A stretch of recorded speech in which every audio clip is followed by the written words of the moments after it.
Three, two, one, let's begin.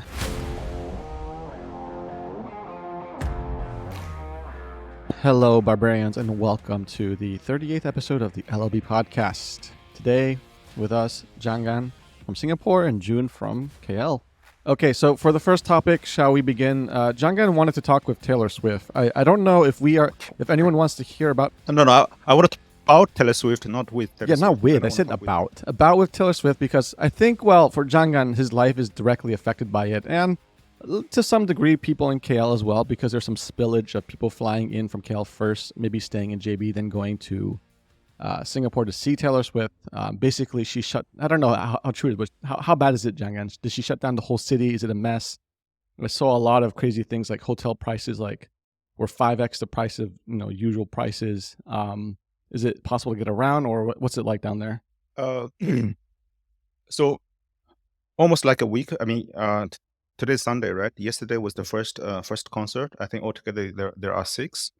What happened a week before the concert is that I'm driving in Singapore, and all across the expressways, it gives you a warning that from this date to this date, avoid stadium area where the concert is held. I expect delays there. Mm-hmm. So it seems that there's lots of traffic and lots of people expected. The first concert yesterday, I think 60,000 people attended, and many of them flying from all over Asia. I'm not directly affected because I've been sleeping the whole day yesterday. The week has been hectic, but it's all around you, right? You see people on social media talking about. They're either at a concert or at home listening to the songs and complaining that why do we have to go to the concert? And the people who are at home are usually like older male, and the people who are going there are usually younger female. Yeah. And we had a colleague flying from Hanoi this week, and noticeably the flight ticket was actually more expensive than what it usually is. Yeah, I think if you don't book far in advance for this, I know that there were some people who didn't really old people who didn't realize that the concert was going on, and so they just happened to coincidentally go to Singapore, and they were very confused of why everything was so expensive.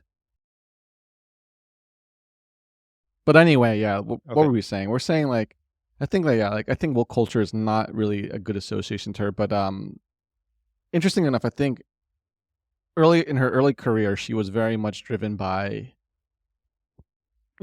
building machine and playing along with the politics, and so she never really spoke her mind, which I think later on she came out in interviews that she really wanted to, but then now that she's kind of made her, I don't know, she's like a billionaire now, she's probably not afraid to speak her mind. She's more political, which is more interesting. I wouldn't say that's really woke, but she's just more like taking a stance, which I think is interesting. Before, people were criticizing her for not having opinions, for being too just pleasing everyone like a diplomat, right? So, but I think that things have changed for her, and then the impact is crazy though. I think what's more interesting is that my sister was telling me that all the places she goes in the U.S. to eat, like those businesses get destroyed because people always just want to eat there wherever she goes to eat, and the business can't cope, and then they end up shutting down. So I'm kind of curious to see what happens in Singapore if she goes around Singapore to see where she's going to eat and what's going to happen. What do you think? I don't know. I mean, if it's an Asian business that she goes to, and the boss surely is able to find like neighbors, people in the same industry to help him expand the capacity very quickly. That's what happens to production in China and Vietnam, right? So I don't understand the concept of a business can't cope with increased volume and then shut down. It's like if it's a small mom and pop shop. Well, I mean, I guess like it's equivalent to the guy who got the Michelin star, the chicken rice guy in Singapore. He just kind of sold out, which is fair. He made his money, but then he made a bunch of change and the quality dropped and he lost his star, right? So I guess it can, you can always find a partner to scale, but then at what cost, right? It could be really good food, but then, then it's just, she comes and destroys everything, like a tornado. I don't know. Is your sister a fan or not? No, she's not. She has very specific curated music taste. So she's like a different generation. Okay. She's not really a Swifty. The only Swifty we really know, and he probably should be here, is Dave Chang. Like he's like a big Swifty head apparently, and so I don't know how that. Dave Chang's he's like 4 or 5 years older than Taylor Swift, so he can still find it like resonating. Yeah. My sister's same age as Dave though, so it's just okay, just like kind of diverge. Your elder sister. Yeah, my older sister. I mean, you're also not that far off than Dave, right? You're like maybe a year older only. You don't? Are you a Swifty? Um, I'm not, but I mean, I generally have not had any like emotional connection with any of the pop stars throughout my life. But about I think 60% of my office is Okay, interesting. What generation are they? mostly people born. I think people in my office who are associated with her are mostly born between 1992 and 1999. Okay, like old, young millennials, right? I guess like the generation closer to a Gen Z, I guess, but still millennial. Young millennial and a bit of like the earlier part of Gen Z. And so I remember last year when they were selling the tickets for Taylor Swift tour in Asia, Singapore and Japan, right? I mean, Yeah. many of them actually were spending time having multiple computers like connected to basically try to secure a ticket. And you do see that people are sort of trying to buy tickets for each other, Yeah. so that I mean, so basically, you have multiple computers at multiple people's houses who are trying to secure a ticket, and they have made this agreement that okay, if I get multiple tickets, there'll be one or a few for you.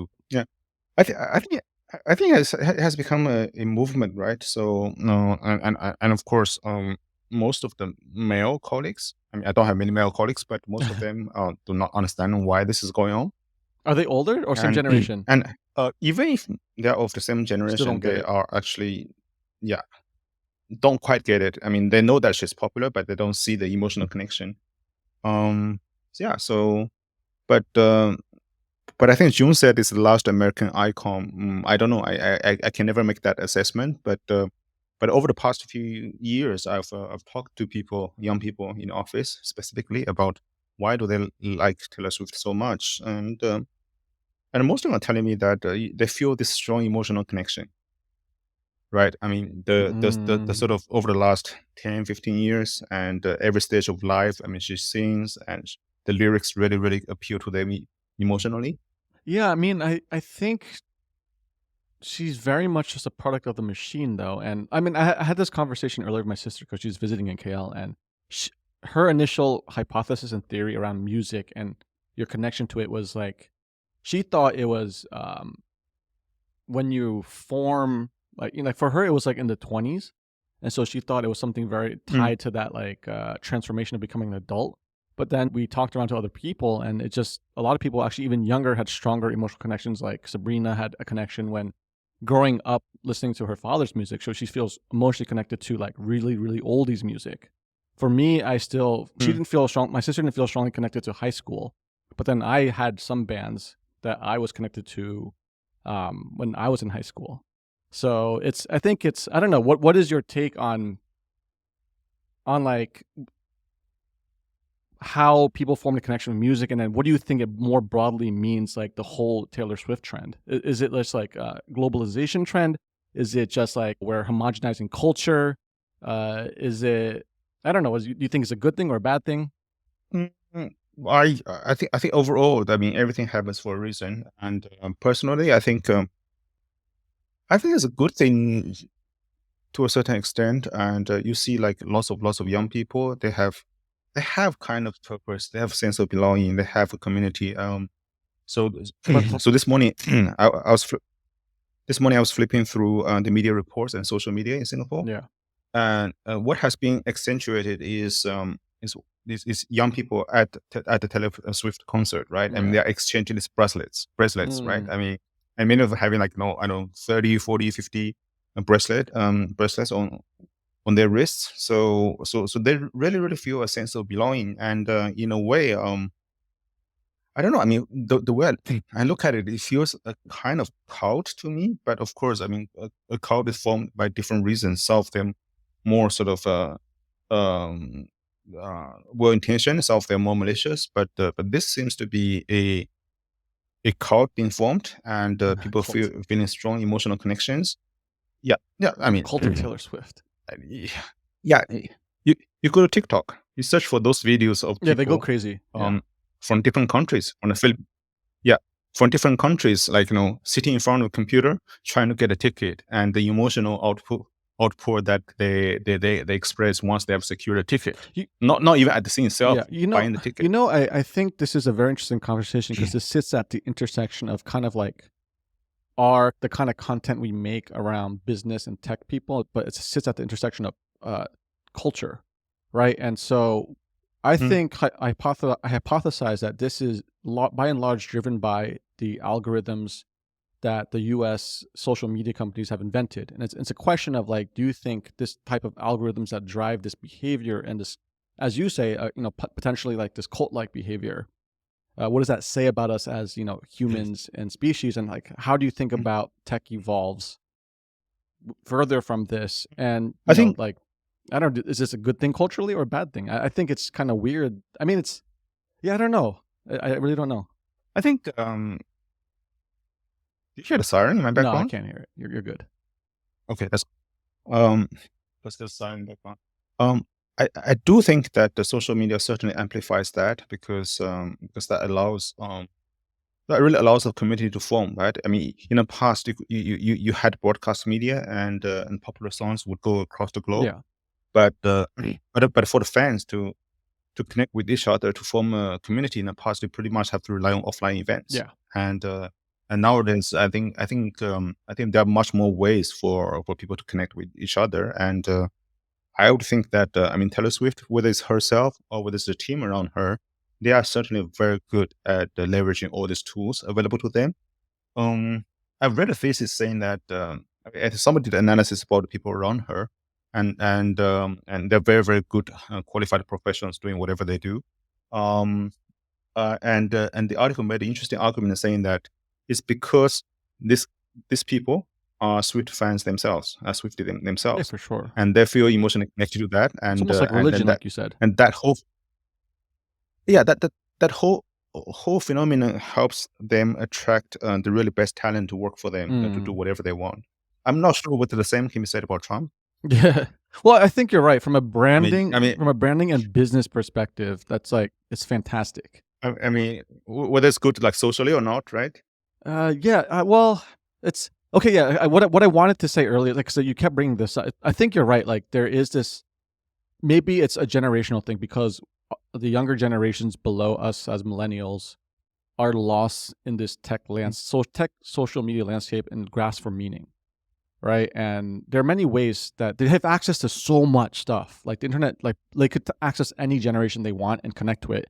And I have a hunch that we're at a point in time where we're looking more backwards versus looking forwards. You look at the fashion trends, a lot of the music tastes, a lot of the things, right? And I think that this is just maybe June's comment about this being the last cultural export is more tied to a comment on capitalism, right? I think Taylor Swift is just a beautiful manifestation of capitalism. Like, this is the wet dream, right? Like, it just makes so much money. The branding's so strong. The business is good. But like, what I want to tie it to is like this community that is allowed to form with new technology behind this idea of Taylor Swift. Like, what ends? Like, what are you connecting with? Just the idea of Taylor Swift, right? It's not rooted deeper than that. But it's just, to me, it's tied back to the machine that created it, and people are feeling lost in this generation, and so they're just connecting through that emptiness, which is kind of weird. I think. I don't know. The notion about people feeling lost. Did you feel lost when you were a kid, See, like back in like early 1990s? That's why I think it was different. Like, 80s, 90s almost was a counterculture and a golden type era, right? It was like, indefinite optimism. Like, we could do anything. And it was like, if everything felt great, it was like a really good time. Whereas now you're grown up, behind an iPad and a screen, and you're just you're flipping through that. You're addicted to it. You're looking for meaning. But it felt different growing up. Like, we played outside and I don't know, it's just a very different time, I think. It was a lot of culture was born out of this counterculture of our older generations. Maybe I'm just very old and this is the same trend happening. Like, it's a rejection of what I thought was golden age. But it just seems like technology has done something, and the tech bros and the finance bros behind the tech bros, like, there's some accountability here that, it's like we've pushed our society to where it is. It's more globalized through online and media. Like you said, it allows for connection, right? Which is good, because people may feel that being lost. Maybe my interpretation is wrong, though. I don't know. Maybe there's more substance, and I'm just too old, and I'm not connected to it. I think I think when we were kids, first we're not subject to so much sort Mm, of glamorous messages on social media. What do you see mhm. on TV that you feel is distant from you? It is distant from Yeah. you. On social media, everybody expresses, right? Everybody expresses the best part of that. Everybody leaves like the melancholic, the sad part of that outside in private. So I'm not sure how much that gap has been accentuated by all these manifestations of social media, but I certainly like appreciate the days where you could actually go out and play, right? I mean, you don't have to so much like a constant distraction on social media and Yeah. stuff, Yeah.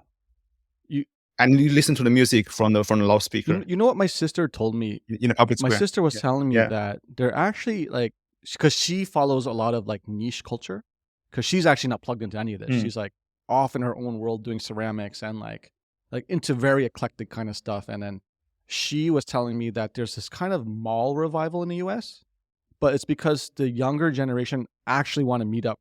They like need somewhere to go, right? Right now it's like very wild and rabid where I don't know, like youth is just youth that's turned social media like mm, social media has turned youth into like they need an outlet. But there's like now there's like they want to meet at malls. The malls are kind of getting revived. So it's kind of interesting. Like there's this mm, whole mm, kind mm, of like what the 80s, 90s for us maybe were, because we would also hang out in malls and stuff, at least in the US. I can't say outside US, but this is what my sister was telling me within US. So it'd be interesting to see if we, when we travel around and talk around, maybe we could find other people to see what the youth feels like too. So, but yeah, I think, and especially and with COVID, people want and to meet. and also there's a bigger challenge here is that we can talk to people, we can try to be as open as we are, and to try to figure out sort of what they tell us, how they feel and stuff. Yeah. Um, but this is something I felt very strongly when I was back this time around to China for the Lunar New Year. Mm. I mean, you feel that you talk to your parents, you talk to your uncles, talk to your grandparents. I mean, it's all very nice, right? They welcome you. You talk about old Yeah. stories, and I mean, you may talk to your cousins, but your experience is different from theirs at the personal level and maybe at a collective level as well. So you don't actually know what they were really thinking. You don't know what's deep in their mind. I mean, the same for us when we talk to millennials. It takes it takes a while to actually get to know like how the people are really thinking. I mean, think about all those companies which all those corporates which try to appeal to millennials. I mean, how many of them actually get it right? Yeah. Even if they do all the market research, Yeah. they speak to all the people, they do all the surveys and stuff. Mm. It's uh but then that probably goes back to the point of this emotional connection, right? What Taylor Swift is able to draw. Because when people feel that emotional connection and um the way that you can conduct the business on top of that, it's much more different versus that you try to understand a person from a different demographic and then try to create a product for them. Yeah, I'd be very interested to see the evolution of that machine, because I mean, it's very rooted in very traditional things, like typical record label, big star power, touring cons. The business model is quite clear, but I think going from like 100 million to 1 billion, right? Like in terms of her net worth, there is something different probably behind that. Like, or she's maybe it could just be good timing. Like it was just like she was a very good enough medium for and no not she was not too specific where everyone could see herself in her, kind of like the Twilight series, right? And it was just good timing, and maybe she's just riding the wave, who knows. Mm. Somebody in my office who was born in 1995 told me that so she felt this strong connection with Taylor Swift like can't remember which year, but a long time ago.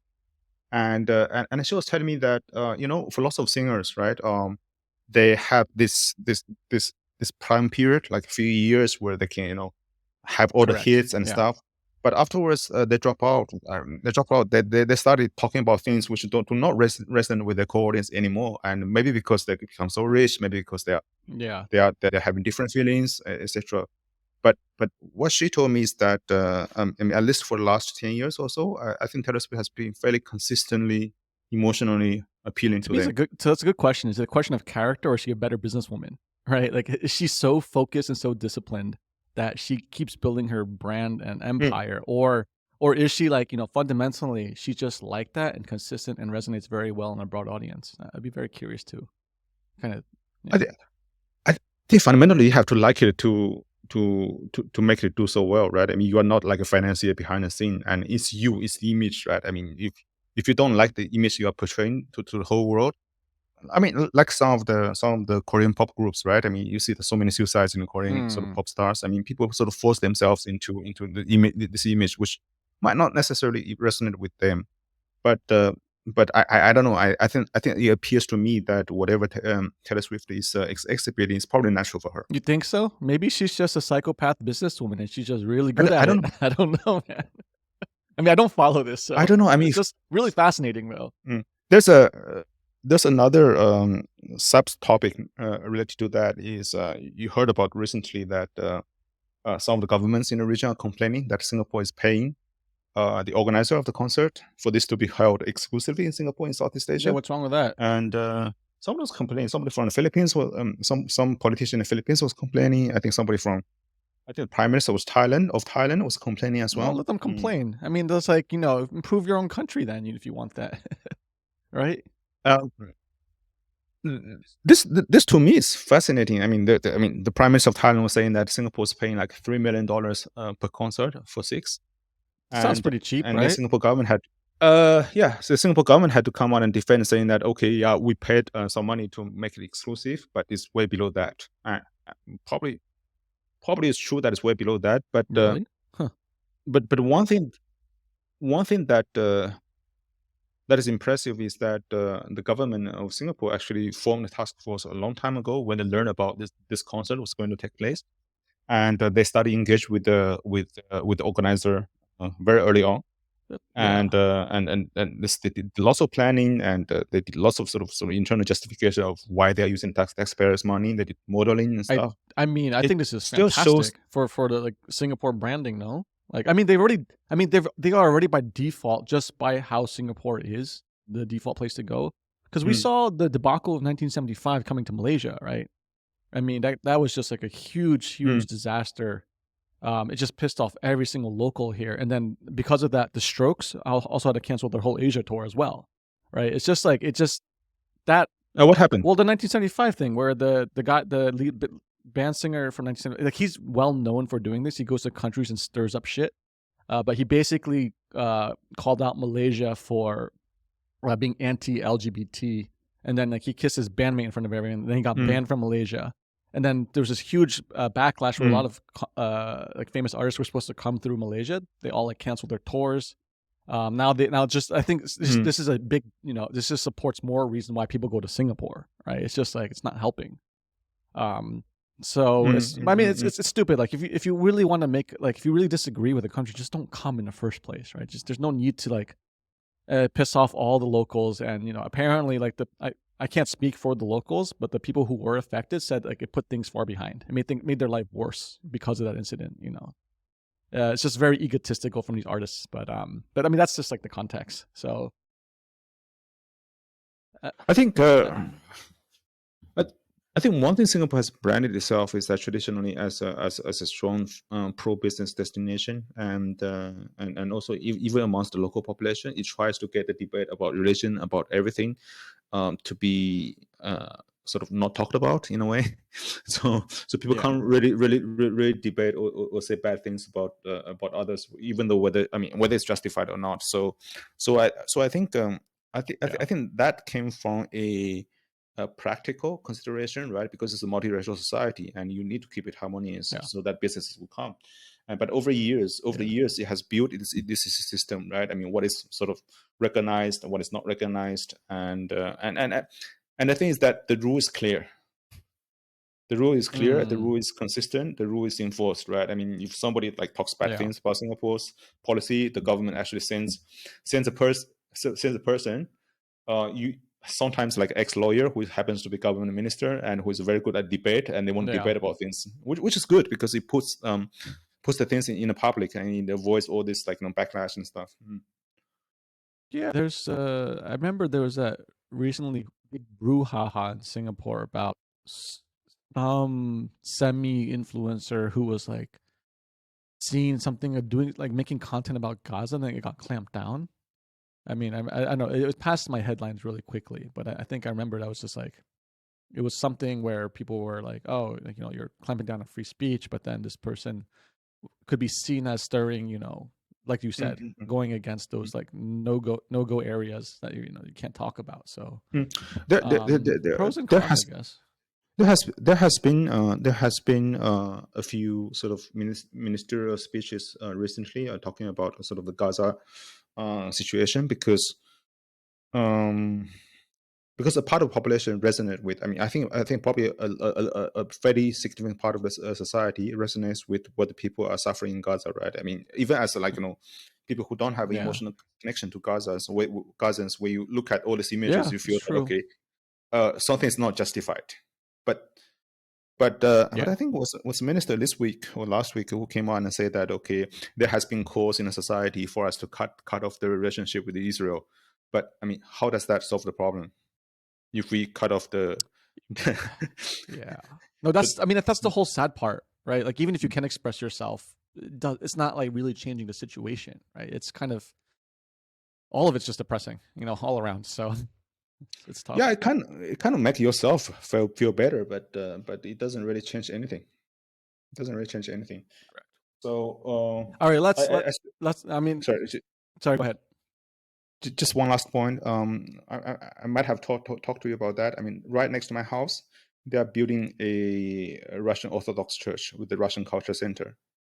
Oh, And interesting. when the Ukraine war happened, and some people in the society in Singapore were calling the government saying that, hey, it's not appropriate to do that when Russia is invading Ukraine. And I think Hmm. that was the response from the government saying that, of course, we have done sanctions towards Russia because of the violation of its neighbor sovereignty, but have nothing against Russian culture and Russian people, which is probably a good thing to say.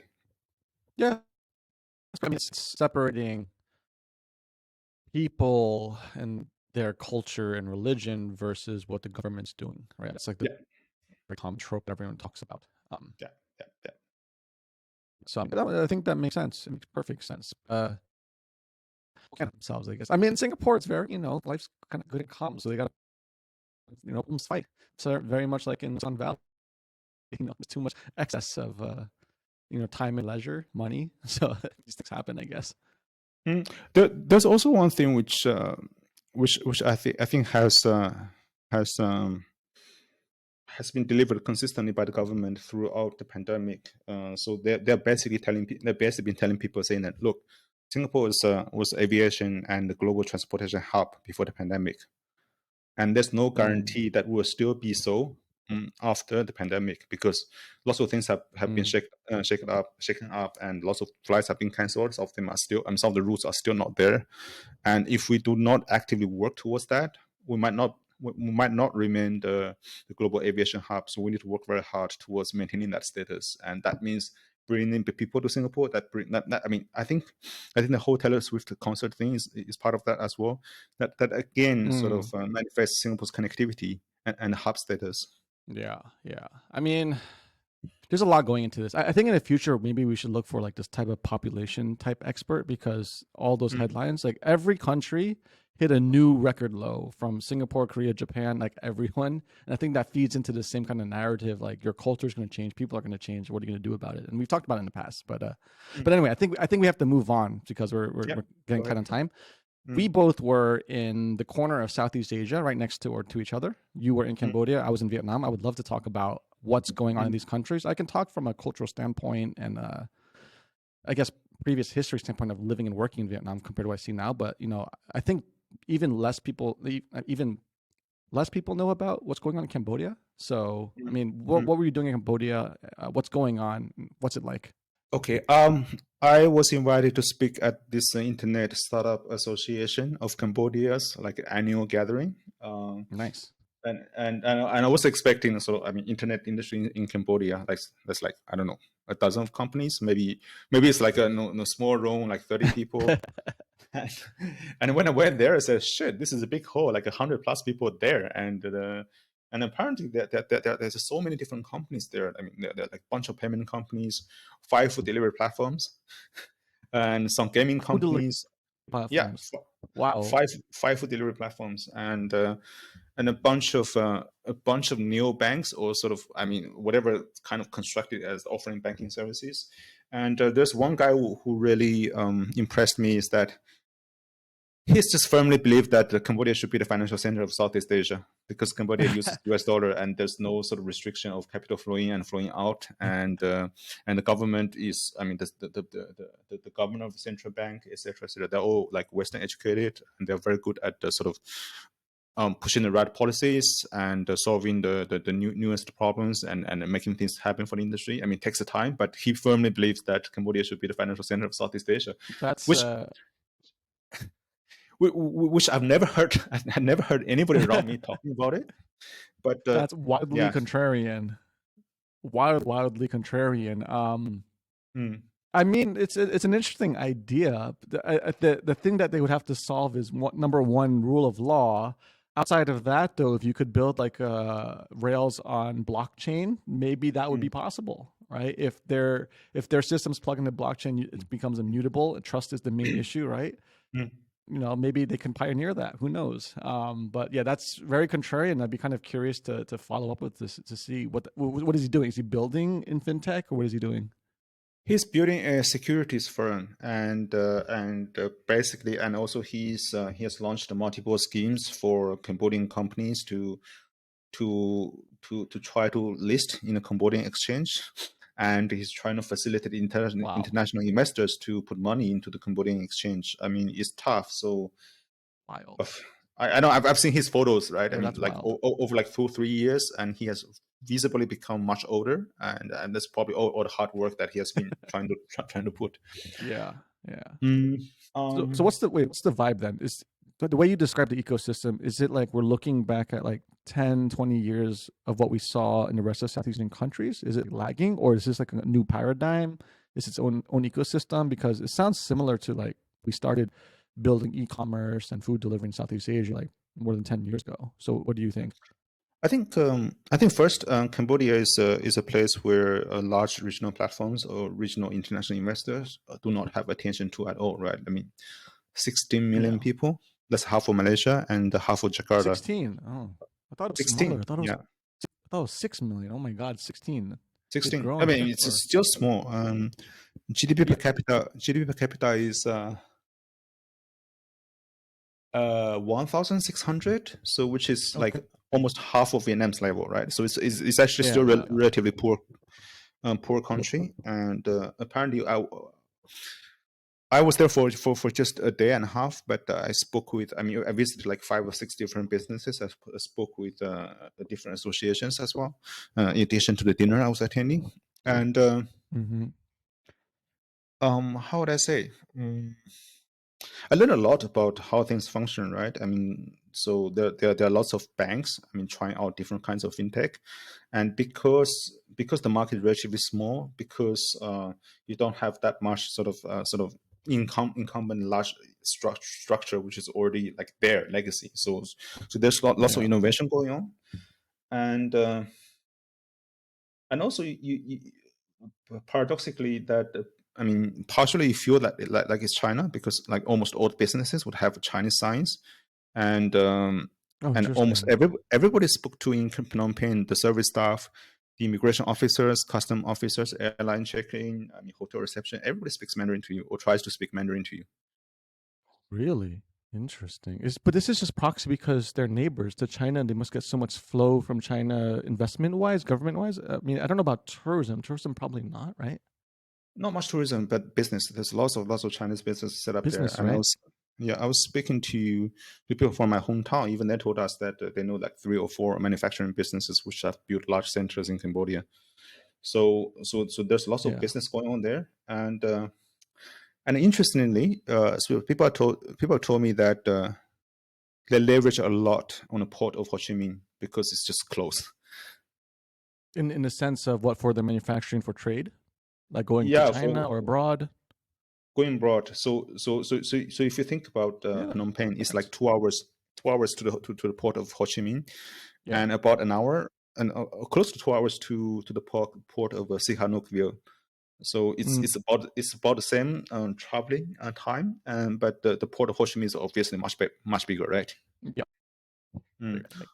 So yeah, it's an interesting standalone ecosystem, and everybody's telling me that, of course, It's true. from a manufacturing and a real business point of view, they feel very connected to China. For an internet Yes. point of view, they feel left out. So nobody cares about them. They're trying to figure out things on their own. Nobody actually visits. So in fact, like This they were very happy I was there. So I think it speaks. That's very interesting in terms from like a cultural, I don't know, soft and hard power export of China, right? They can export the hard stuff, but then the way that like internet is set up so insularly in China is that it's very hard for foreigners to be part of that kind of ecosystem, right? Like you really have to be mm, Chinese to benefit from the Chinese kind of internet, right? So mm, it's kind of interesting what you described is that they can take the manufacturing and I guess it's spillover right there next door to China, the culture coming down, the bizarre thing there. So they, in one sense, they're very fortunate, but they kind of have to develop their own kind of internet culture, which is interesting because, yeah, I guess the rest of Southeast Asia, you always forget about Laos, you always forget about Cambodia. mm, mm, mm. I don't think we should even mention Timor Leste, right? So, And another thing is that I was asking people why do people use US dollars, and of course this is not the official explanation. This is what a few people told me, right? They said after the war, and the war only ended like 1990, mid 1990s, 1995 or 1997. yeah. When the Khmer Rouge, I mean, finally surrendered from their like forest hideouts. Um, when Oh, I when see. Like when officially. Okay. yeah, when war ended, there was lots of aid organizations which went to Cambodia. Even to today, there are like thousands of Mm, NGOs and or sort of international intergovernmental organizations which are doing different kinds of humanitarian work in Cambodia, like empowering the villagers, helping people with yeah. specific kind of surgeries, and also demining is still big operations going on there. So Mm, that caused influx of people from outside, and many of them carry US dollars with them. So that kind of hmm, made US dollars interesting. still widely accepted to a certain extent. Then the government just pegged and it allowed US dollar to circulate. I mean, the few places we were Interesting. in uh, in Phnom Penh, I think I didn't touch local currency at all. That's like everything I was That's doing, I was wild. paying with USD. Yeah.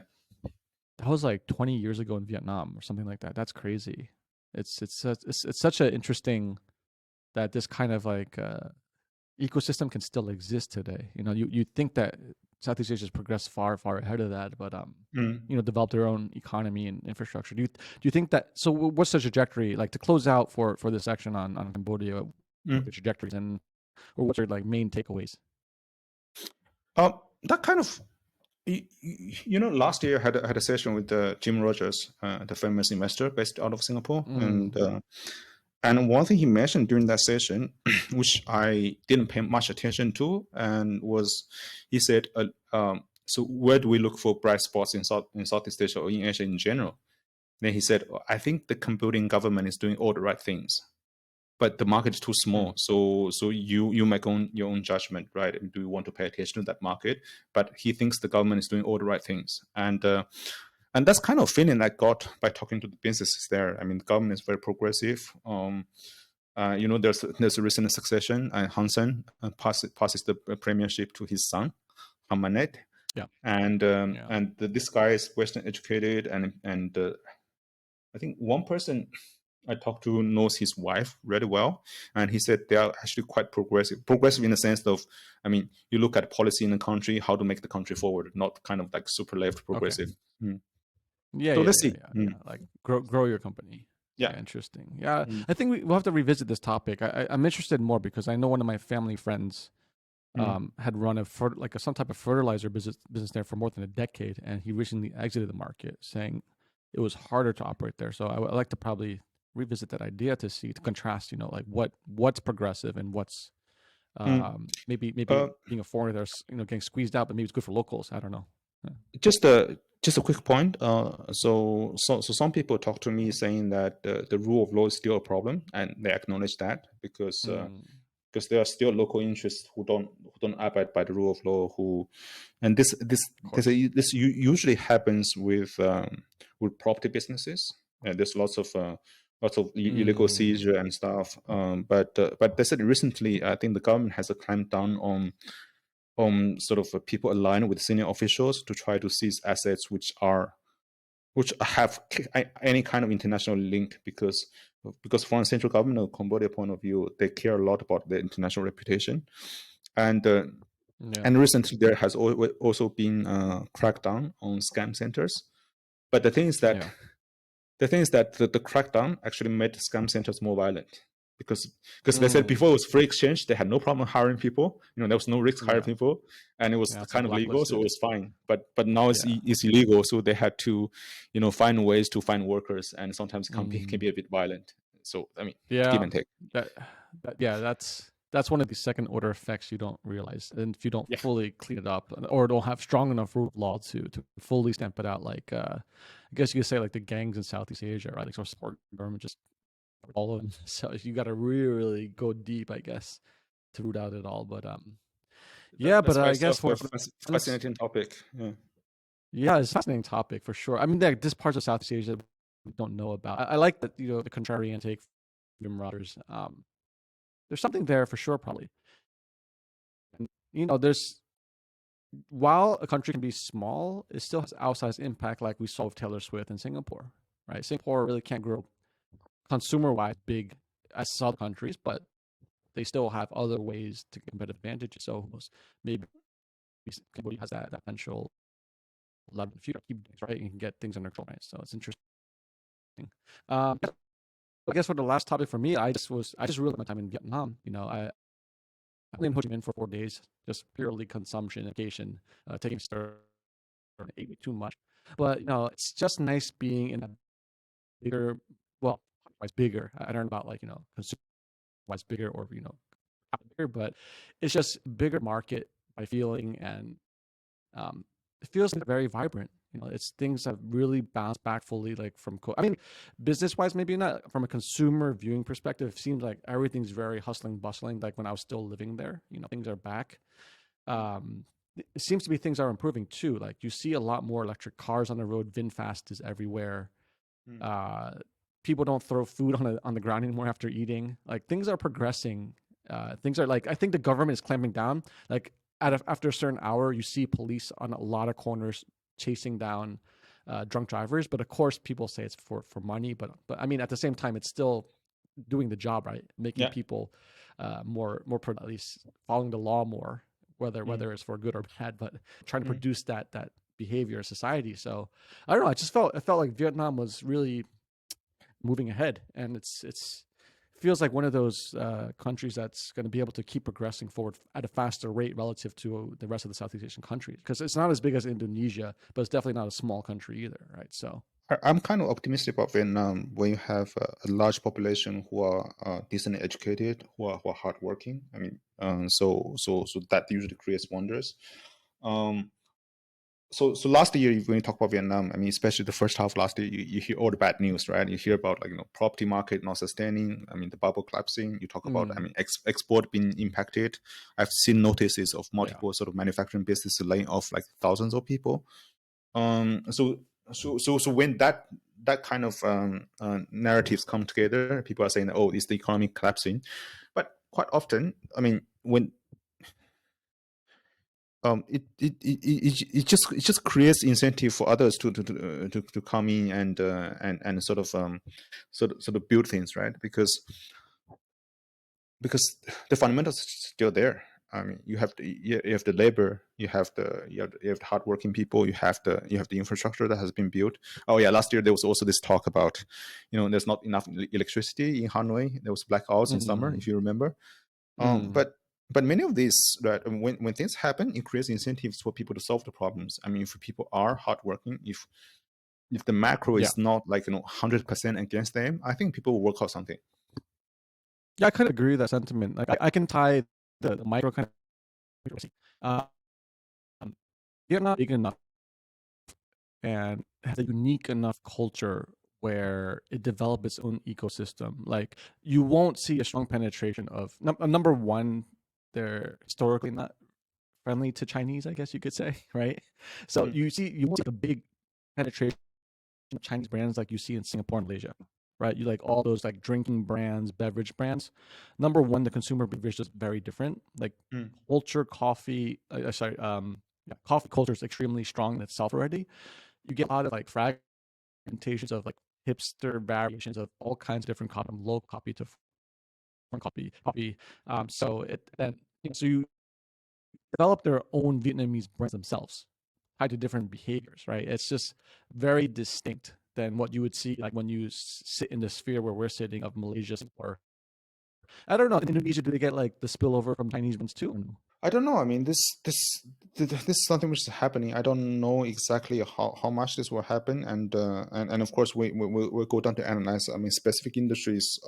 We talk to people in specific industries. They tell you a lot about that industry and why things move in a certain way, right? So, there's a chemical company in my hometown.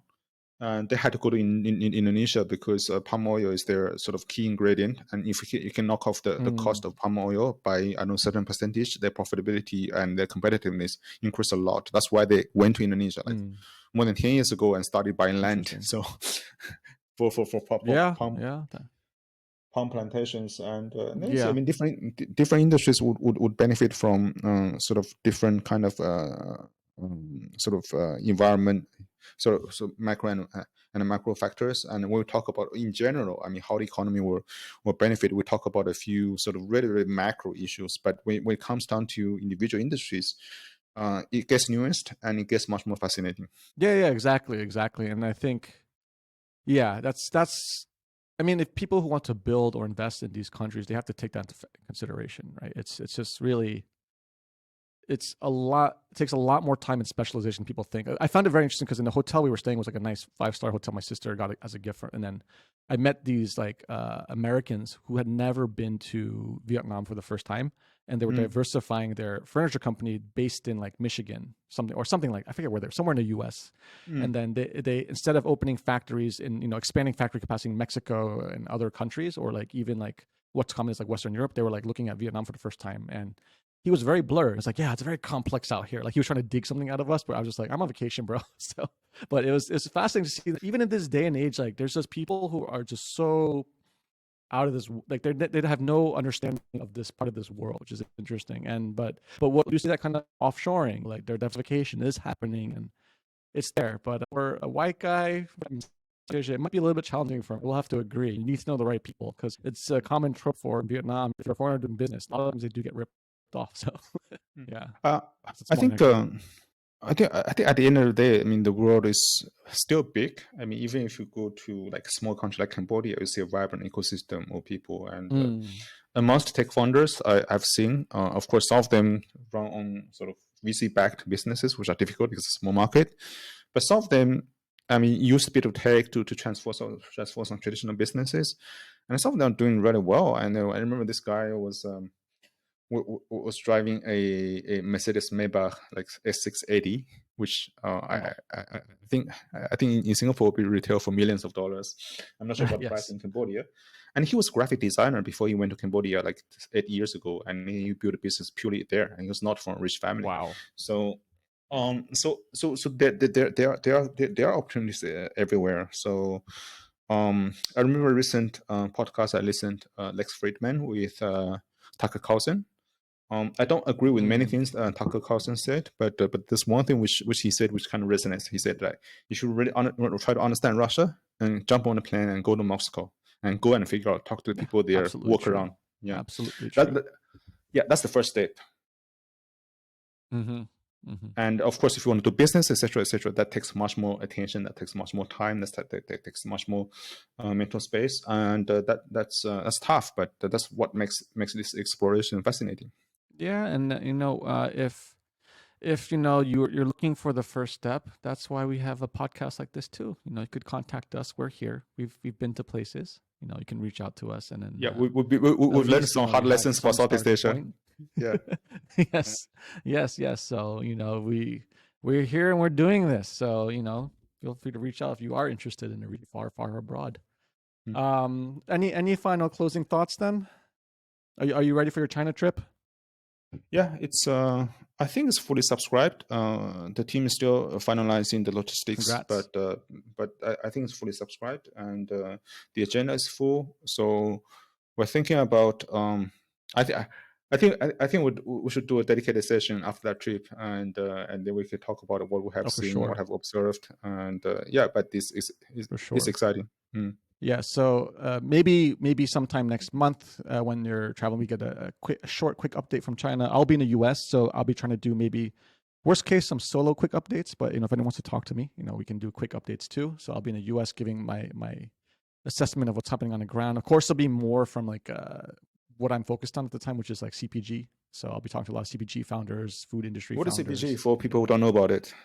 Consumer Packaged goods. goods. Yes, correct. Okay. So I'm helping my wife's company continue expansion and distribution into America. So then that's kind of where I'll be for majority of work. But I will try to talk to other people too, see what's around happening from West Coast to East Coast primarily. But yeah, then we'll definitely be in touch. And then it was a good episode. And then we'll talk sometime soon in the future again. Yeah, let's do that. Okay. Have a good weekend. Bye. You too.